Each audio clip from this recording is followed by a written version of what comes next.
Hello दोस्तों। आज फिर एक बार मैं आप सभी का स्वागत करता हूँ मेरे यूट्यूब चैनल पे, जहाँ पे हम इलेक्ट्रिकल टर्म्स को सिंप्लीफाई वे में समझते हैं।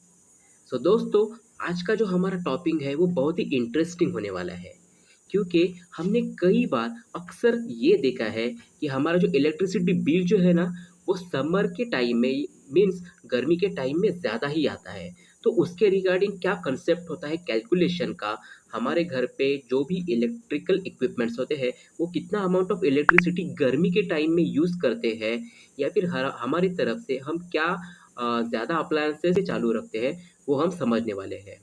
स्टूडेंट्स, विदाउट वेस्टिंग टाइम हम अपने टॉपिक को स्टार्ट करते हैं। Let's get started.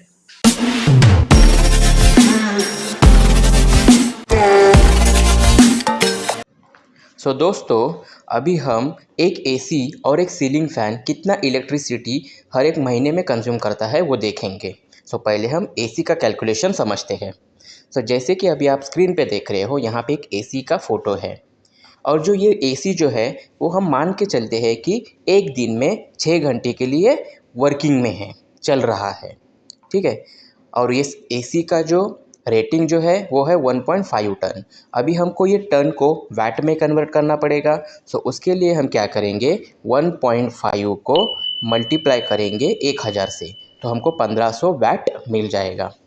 अब ये एसी कितने यूनिट्स को एक दिन में कंज्यूम करेगा, तो उसके लिए हमारे पास फार्मूला है यूनिट्स पर डे। यहाँ पे 1500 को हम मल्टीप्लाई करेंगे 6 से, जो कि उसके ऑपरेटिंग आवर्स है, और डिवाइड बाय करेंगे 1000 से, तो हमको 9 kWh किलो वैट आवर्स मिल जाएगा। यहाँ पे दोस्तों किलो वैट आवर्स मतलब एक यूनिट, 1 किलो वैट आवर मतलब एक यूनिट। तो यहाँ पे अभी 30 दिन का जब भी हम निकालेंगे किलो वैट आवर्स, तो यहाँ पे जो भी हमको 9 किलो वैट आवर्स है उसको 30 दिन से मल्टीप्लाई करना है। तो यहाँ पे 270 किलोवाट आवर्स आ गए। तो सिंपली यहाँ पे 270 किलोवाट आवर्स मतलब 270 यूनिट्स। इस एसी का, इस पर्टिकुलर एसी का जो यूनिट्स का कंजम्पशन है एक महीने में 30 दिन के लिए, वो है 270 यूनिट्स।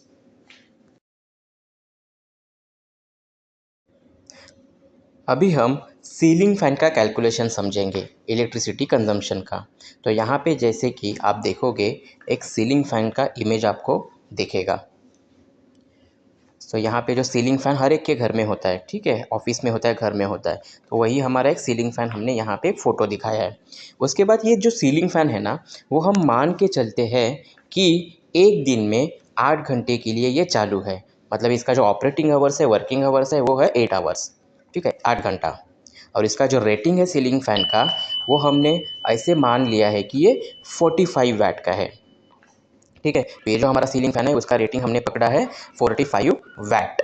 अभी इसका जो यूनिट्स है एक दिन में कंज्यूम करने का, वो है 45 into operating hours 8 divide by 1000। तो हमें इसका एक दिन में कितने यूनिट्स कंज्यूम करेगा, 0.36 यूनिट्स। 0.36 KWH मतलब यूनिट्स।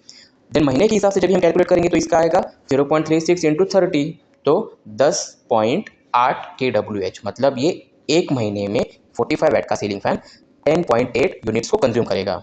टोटल कंजम्पशन बनेगा सीलिंग फैन का एक महीने में 30 दिन के लिए, वो बनेगा 10.8 यूनिट्स, 10.8 यूनिट्स। दोस्तों, अभी दोनों यूनिट्स मिला के, एसी और सीलिंग फैन के यूनिट्स मिला के 270 प्लस 10.8 मतलब 280.8 यूनिट्स एक महीने में इलेक्ट्रिसिटी कंज्यूम होता है। अभी हर एक जो सप्लाई एजेंसी होती है ना, इलेक्ट्रिसिटी सप्लाई एजेंसी, उसका जो एक यूनिट के लिए रेट फिक्स होता है। ठीक है, हर एक अलग अलग सप्लाई एजेंसी का। तो हम पकड़ के चलते हैं कि यहाँ पे पर यूनिट जो चार्ज है वो है ₹5। तो अभी जितने भी हमारे यूनिट्स हैं 280.8 दोनों को मिला के, उसको हम मल्टीप्लाई करेंगे 5 से।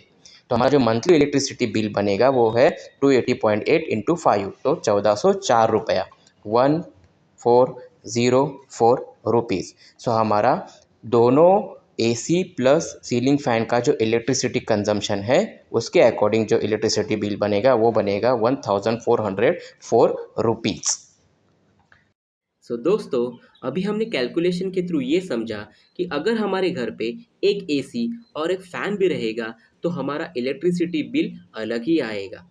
क्योंकि दोनों भी इंडिविजुअल यूनिट्स को कंज्यूम करेंगे और हमें पता है कि जितने भी यूनिट्स कंज्यूम होते हैं उसके ही अकॉर्डिंग हमारा इलेक्ट्रिसिटी मंथली बिल बनता है। बट दोस्तों होता क्या है, गर्मियों के टाइम में यानी समर सीजन में है ना, जो हमारा फ़ैन है उसके ऑपरेटिंग आवर्स मैक्सिमम होते हैं, क्योंकि कंटिन्यूअसली चालू रहता है फ़ैन, हमें कूलिंग चाहिए होता है। या फिर किसी के घर पे अगर एसी है तो एसी के भी वर्किंग आवर्स मैक्सिमम होते हैं, क्योंकि हमें मैक्सिमम कूलिंग चाहिए। तो उसकी वजह से ये होता है कि जो हमारा इलेक्ट्रिसिटी बिल जो है ना दोस्तों, वो इंक्रीज होते जाता है और हमारा पैसा जो कंपनी को पे करना है, जो गवर्नमेंट को पे करना है, वो बढ़ते ही जाता है। सो इसी नोट पे दोस्तों, आई होप कि मेरा ये यूट्यूब का वीडियो आपको अच्छा और यूज़फुल लगा होगा। अगर सही में आपको ये यूज़फुल लगा है तो लाइक, शेयर एंड सब्सक्राइब ज़रूर कर देना। Thank you.